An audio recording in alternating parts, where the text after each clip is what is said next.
Hi, hello, ನಮಸ್ತೆ. So ಎಲ್ಲರೂ ಹೇಗಿದ್ದೀರಾ? ಚೆನ್ನಾಗಿದ್ದೀರಾ ಅಂತ ನಾನು ಅಂದ್ಕೊಂಡಿದ್ದೀನಿ.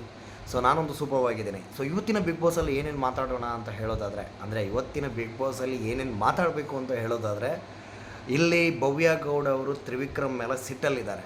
ಸೊ ಒಂದೊಂದು ಕಡೆ ತ್ರಿವಿಕ್ರಮ್ ಅವರು ಭವ್ಯ ಅವರನ್ನು ಎಲ್ಲೋ ನೋಯಿಸ್ತಾ ಇದ್ದಾರೆ, ಮನಸ್ಸು ನೋಯಿಸ್ತಾ ಇದ್ದಾರೆ ಅಂತ ನನಗೆ ಅನಿಸ್ತಾ ಇದೆ. ಯಾಕಂದರೆ ಸ್ವಲ್ಪ ಗ್ರ್ಯಾಂಡೆಡ್ ಆಗಿ ತೊಗೊಂಡಿದ್ದಾರೆ. ಅಂದರೆ ಭವ್ಯ ಗೌಡ ಅವರು ಸ್ವಲ್ಪ ಅಂದರೆ ನನ್ನ ಪ್ರಕಾರ ಒಂದು ಬಬ್ಲಿ ಗರ್ಲ್ ಅಂತಲೇ ಹೇಳ್ಬೋದು. ಪಾಸಿಟಿವಿಟಿ ಅಂದವರೆಲ್ಲ ನೆಗೆಟಿವಿಟಿ ಆದರು. ಸೊ ಭವ್ಯ ಗೌಡ ಅವರು ಎಲ್ಲೋ ಒಂದು ಕಡೆ ಒಂದೇ ಲೆಕ್ಕ ಇದ್ದಾರೆ. ಅವರು ಎಲ್ಲಿ ಸಿಟ್ಟು ಅಗ್ರೆಷನ್ ಅಂದರೆ ಅಗ್ರೆಷನಲ್ಲಿ ಸಿಟ್ಟು ತೋರಿಸ್ಬೇಕು ಅಲ್ಲಿದ್ದಾರೆ, ಎಲ್ಲಿ ಮುದ್ದಾಗಿ ಕಾಣಬೇಕು ಅಲ್ಲಿ ಇದ್ದಾರೆ. ಸೊ ಇವತ್ತು ಅಂದರೆ ಯಾರಾದರೂ ನೋಡಿದಿರೋ ಗೊತ್ತಿಲ್ಲ, ನಿನ್ನೆ ಒಂದು ಸ್ಟೇಟ್ಮೆಂಟ್ ಐಶ್ವರ್ಯ ಅವ್ರದ್ದು ಟ್ರೋಲ್ ಆಗ್ತಾ ಇದೆ. ಸೊ ಐಶ್ವರ್ಯ ಅವರು ಹೇಳಿದ್ದು ಸುಳ್ಳ ನಿಜನಾ ಅಂತ ವೀಕೆಂಡಲ್ಲಿ ಗೊತ್ತಾಗಬೇಕು. ಯಾಕಂದರೆ ಚೈತ್ರ ಕುಂದಾಪುರ ಅವರು ಹೇಳಿದ್ದು ಅಂತ ಅವರೊಂದು ಬ್ಲೇಮ್ ಮಾಡಿದ್ದಾರೆ. ಸೊ ಅದು ಎಷ್ಟರ ಮಟ್ಟಿಗೆ ನಿಜ, ಎಷ್ಟರ ಮಟ್ಟಿಗೆ ಸುಳ್ಳು ಅಂತ ವೀಕೆಂಡಲ್ಲಿ ಗೊತ್ತಾಗಬೇಕು. ಇಲ್ಲಿ ಮಂಜು ಅವರನ್ನು ಸುಮ್ಮನೆ ಟಾರ್ಗೆಟ್ ಮಾಡ್ತಾ ಇದ್ದಾರೆ ರಜತ್ ಅವರು, ಕಾಣ್ತಾ ಇದೆ. ಅಂದರೆ ಮಂಜು ಅವರನ್ನು ಗೌತಮಿ ಅವರಂತೂ ಟಾರ್ಗೆಟ್ ಮಾಡ್ತಾ ಇದ್ದಾರೆ. ಯಾಕಂದರೆ ಅವರು ಇಲ್ಲಿ ತನಕ ಮಂಜು ಅವರನ್ನು ಸ್ಟೆಪ್ಪಾಗಿ ಯೂಸ್ ಮಾಡಿಕೊಂಡು ಸೊ ಆ ಸ್ಟೆಪ್ಪನ್ನೇ ಮರ್ತೋಗ್ಬಿಟ್ಟಿದ್ದಾರೆ ಗೌತಮಿ ಅವರು. ಇಲ್ಲಿ ನನಗೆ ಗೌತಮಿ ಅವ್ರಿಗೆ ಹೇಳೋದಕ್ಕಿಂತ ಮಂಜು ಅವ್ರಿಗೆ ಹೇಳೋದೇ ಬೆಸ್ಟು ಅಂತ ಕಾಣ್ತಾ ಇದೆ. ಅವ್ರು ಅಷ್ಟು ಹೇಳಿದ್ರು ಇವರು ಮಾನಮರ್ಯಾದೆ ಇಲ್ಲದೆ ಅವರು ಹಿಂದೆ ಹೋಗ್ತಾ ಇದ್ದಾರಲ್ಲ, ಅದು ಎಷ್ಟೋ ಒಂದು ತುಂಬ ಅಸಹ್ಯವಾಗಿ ಕಾಣ್ತಾ ಇದೆ. ಸೊ ಮಂಜು ಅವರು ಆ ರೀತಿ ಕಾಣ್ತಾ ಇದ್ದಾರೆ. ಸೊ ಇಲ್ಲಿ ಚೈತ್ರ ಕುಂದಾಪುರ ಅಂದರೆ ಉಸ್ತುವಾರಿ ಅಂದರೆ ಚೈತ್ರ ಕುಂದಾಪುರ ಅನ್ನೋ ರೀತಿಗೆ ಆಗಿದೆ. ಸೊ ಮೇ ಬಿ ಮುಂದಿನ ದಿನಗಳಲ್ಲಿ ಚೈತ್ರಗೋಸ್ಕರನೇ ಒಂದು ಟಾಸ್ಕ್ ಕೊಡಲಿಕ್ಕೂ ಬಹುದು ಬಿಗ್ ಬಾಸ್ ಅವರು.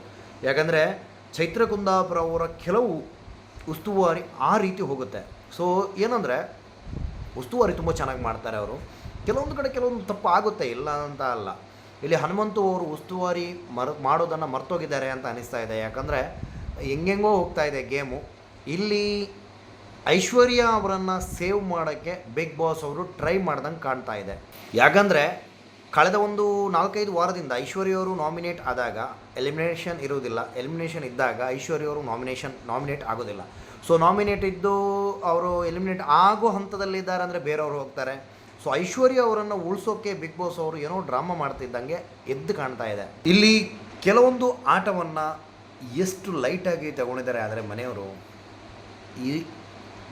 ಅಂದರೆ ಒಂದು ಆಟ ರದ್ದಾಗೋದಂದರೆ ಮನೆಯವರಿಗೆ ಒಂದು ಅಭ್ಯಾಸ ಆಗಿಬಿಟ್ಟಿದೆ. ಸೊ ನನ್ನ ಪ್ರಕಾರ ಇಲ್ಲಿ ಕ್ಲಿಯರಾಗಿ ಕಾಣ್ತಾ ಇದೆ.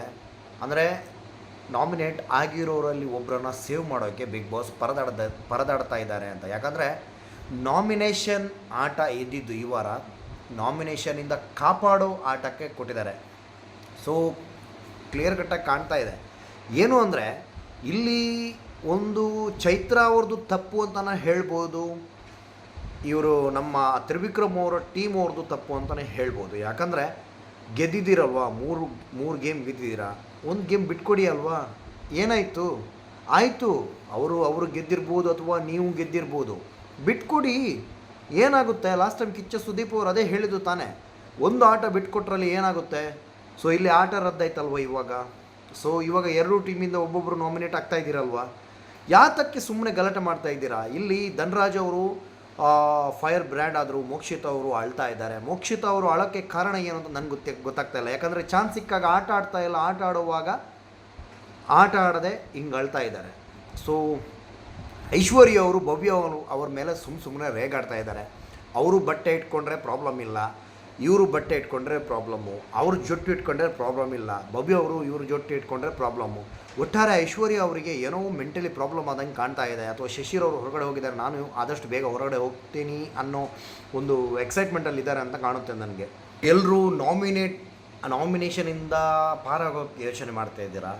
ಇಲ್ಲಿ ಚೈತ್ರ ಕುಂದಾಪುರ ಅವರು ಆಟ ಆಡಿ ಸೋಲ್ತಾ ಇದ್ದಾರೆ. ಸೊ ಚೈತ್ರ ಕುಂದಾಪುರ ಅವರು ಉಸ್ತುವಾರಿ ಮಾಡಿದ್ರೇ ಚೆನ್ನಾಗಿರುತ್ತೆ ಅಂತ ಅನಿಸ್ತಾ ಇದೆ. ರಜತ್ ಅವರು ತ್ರಿವಿಕ್ರಮ್ ಅವರು ನಾಮಿನೇಟ್ ಆದಕ್ಕೆ ಅವ್ರಿಗೆ ಹೇಳಿದ್ದು ಪಾಯಿಂಟ್ ನನಗೆ ಸರಿ ಅನಿಸ್ತು. ಯಾಕಂದರೆ ಒಂದು ಟೀಮಿಂದ ಒಬ್ಬರನ್ನು ನಾಮಿನೇಟ್ ಮಾಡಬೇಕು ಅಂತ ಇದ್ದಾಗ ನಮ್ಮ ತ್ರಿವಿಕ್ರಮ್ ಅವರು ಆ ಒಂದು ಡಿಸಿಷನ್ ತಗೊಂಡಿದ್ದು ಸ್ವಲ್ಪ ನನಗೆ ಇಷ್ಟ ಆಗಿಲ್ಲ. ಯಾಕಂದರೆ ಆ ಒಂದು ಚಾನ್ಸ್ ತಗೊಳ್ಬೋದಿತ್ತು, ಅವರು ಆ ಕ್ಯಾಪ್ಟನಾಗಿ ಹೇಳ್ಬೋದಿತ್ತು. ಯಾರ ಆಟ ಒಂದು ಕಮ್ಮಿ ಇತ್ತು. ಚೈತ್ರ ಕುಂದಾಪುರ ಅವರಂತೂ ಸೂಪರ್ಬಾಗಿ ಆಡಿದ್ದಾರೆ, ಅವರು ನಾಮಿನೇಟ್ ಮಾಡಬೇಕು ಅಂತ ಇರಲಿಲ್ಲ. ಇಲ್ಲಿ ಗೌತಮಿ ಅವರನ್ನು ನಾಮಿನೇಟ್ ಮಾಡ್ಬೋದಿತ್ತು ನನ್ನ ಪ್ರಕಾರ. ನನಗನ್ನಿಸ್ತೆ ಗೌತಮಿ ಅವ್ರನ್ನ ನಾಮಿನೇಟ್ ಮಾಡ್ಬೋದಿತ್ತು. ಇಲ್ಲ ಅಂದಿದ್ದರೆ ಭವ್ಯ ಅವರನ್ನು ಅಥವಾ ಮಂಜು ಅವರಲ್ಲಿ ತಗೊಳ್ಬೋದಿತ್ತು. ಸೊ ಸುಮ್ಮನೆ ಎಲ್ಲೋ ಸೋತರು ಅಂತ ಅನಿಸುತ್ತೆ ತ್ರಿವಿಕ್ರಮ್ ಅವರು. ಮಂಜು ಅವರು ಏನು ಮಾಡದೇನೆ, ಅಂದರೆ ಏನು ಮಾಡ್ದೇನೆ ಧನ್ರಾಜ್ ಅವರು, ರಜತ್ ಅವರು, ಐಶ್ವರ್ಯ ಅವರು, ಮೋಕ್ಷಿತ್ ಅವರು ಎಲ್ಲ ತಿಳ್ಕೊಳ್ತಾರೆ ಮಂಜು ಅವರ ಮಾಸ್ಟರ್ ಮೈಂಡೇ ಅಂತ. ಸೊ ಮಂಜು ಅವರು ಏನು ಮಾಡೋದಿಲ್ಲ, ಅವ್ರದ್ದೇ ಮಾಸ್ಟರ್ ಮೈಂಡ್ ಅಂತ ಅಂದ್ಕೊಳ್ತಾರೆ. ಸೊ ಇಲ್ಲಿ ಮಂಜು ಅವರು ಒಂದು ಗ್ರೇ ಏರಿಯಾ ಅಂತ ಹೇಳಿಬಿಟ್ಟು ಎಲ್ಲರ ಕಣ್ಣಿಗೆ ಒಂದು ಗ್ರೇ ರೌಂಡ್ ಕಾಣ್ತಾ ಇದ್ದಾರೆ ಅಂತ ನನಗನ್ನಿಸ್ತಾ ಇದೆ. ಸೊ ನೋಡಬೇಕು ಇನ್ನೇನು ಆಗುತ್ತೆ ಅಂತ. ಬಾಲನ್ನು ಅಂದರೆ ಒಂದು ಕೊಂಡೋಗೋ ಪ್ರಯತ್ನದಲ್ಲಿ ಚೈತ್ರ ಅವರು ಪಾಪ ಎಲ್ಲೋ ಸುಸ್ತಾದರು ಅಂತ ಅಂದ್ಕೊಳ್ತೇನೆ. ಆದರೆ ಚೈತ್ರ ಅವ್ರಿಗಿಂತ ಗೌತಮಿ ಅವರು ತುಂಬ ವೀಕ್ ಆದರು. ಅದು ಎಲ್ರಿಗೂ ಕಾಣ್ತಾ ಇರಲಿಲ್ಲ, ಬಟ್ ನಾನು ನೋಡುವಾಗ ನನಗೆ 100% ಕಾಣ್ತು. ಚೈತ್ರ ಅವರು ಕೊಡೋ ರೀತಿ ಏನಾದರೂ ರಾಂಗ್ ಆಗಿದ್ರು ಅಲ್ಲಿ ಒಪೋಸಿಟಲ್ಲಿ ಹನುಮಂತು ಅವರು ಹೆಂಗೆ ಮೇಂಟೈನ್ ಮಾಡ್ತಾಯಿದ್ರು, ಇಲ್ಲಿ ಮಂಜು ಅವರು ಅಷ್ಟೊಂದು ಅಪ್ರಿಷಿಯೇಟ್, ಅಂದರೆ ಅಷ್ಟೊಂದು ಎನರ್ಜಿ ವೇಸ್ಟ್ ಮಾಡಿಲ್ಲ. ನನಗನ್ನಿಸ್ತು ಇವಾಗ ಚೈತ್ರ ಅವರಿಗೆ ಎಲ್ಲೋ ಬ್ಯಾಲೆನ್ಸ್ ತಪ್ತಾ ಇದ್ದಾರೆ, ಬಂದು ಮಂಜು ಅವರು ಸ್ವಲ್ಪ ಹೇಳ್ಬೋದಿತ್ತು. ಅಲ್ಲಿ ಮಂಜು ಅವರು ಕೂತ್ಕೊಂಡು ಸುಮ್ಮನೆ ಒಂದು ಗ್ರೇ ಏರಿಯಾ ಅಲ್ಲೇ ಇದು ಮಾಡಿದರು. ಬಟ್ ಇಲ್ಲಿ ಗೌತಮಿ ಅವ್ರದ್ದು ತಪ್ಪಿದೆ.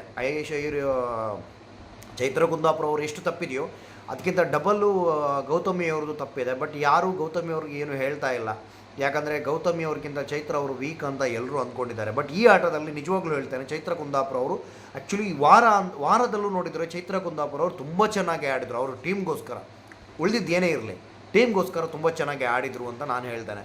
ಸೊ ಇಲ್ಲಿ ರಜತ್ ಅವರ ಟೀಮ್ ಅಂತೂ ಸೂಪರ್ ಆಗಿ ಆಡಿದರು. ಒಂದೇ ಒಂದು ಫೌಲ್ ಇಲ್ಲದೆ ಒಂದೇ ಒಂದು ಕ್ಲಿಯರಾಗಿ ಆಡಿದ್ರು. ನನಗೆ ತುಂಬ ಖುಷಿಯಾಯಿತು. ಅವರ ಆ ಒಂದು ಕೋಆರ್ಡಿನೇಷನ್ ಆಗಿರ್ಬೋದು, ಅವ್ರದ್ದೊಂದು ಲೈನ್ ಆಗಿರ್ಬೋದು, ಎಲ್ಲೂ ಒಂದು ಅಂದರೆ ಅಷ್ಟೊಂದು ಪೇಷನ್ಸಲ್ಲಿ ಆಟ ಆಡ್ತಾಯಿದ್ರು ಅವರು. ಗೌತಮಿ ಅವರು ಚೈತ್ರ ಕುಂದಾಪುರ ಅವರ ಕೈಯಿಂದ ಬಾಲನ್ನು ತೆಗೆದುಕೊಳ್ಳೋದು ಅಲ್ಲಿ ಎಕ್ಸ್ಪ್ಲನೇಷನ್ ಮಾಡ್ತಾ ಇದ್ದಾರೆ. ನಿಜವಾಗ್ಲೂ ನನಗೆ ಅವ್ರ ಮೇಲೆ ತುಂಬ ಸಿಟ್ಟು ಬಂತು. ಅಂದರೆ ಗೌತಮಿ ಅವರು ಏನು ಮಾಡ್ತಾ ಇದ್ದೀರಾ, ಆಟ ಆಡಿ, ಅದು ಬಿಟ್ಟು ಅವರನ್ನು ಕಲ್ಸಕ್ಕೆ ಹೋಗಬೇಡಿ.